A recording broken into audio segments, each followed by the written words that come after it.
Do we really have to share the same room with Dad? He snores so loud and I can't sleep. I know I'm not gonna be able to sleep tonight if we all share the same room. Yes, sweetie, we're gonna all have to share the same room. I'm not spending money on a separate room for you. This is gonna be horrible. I don't wanna hear it. It's not gonna be that bad.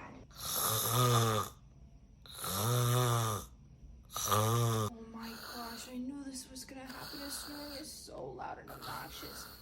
Mom, do we have to sleep with Dad?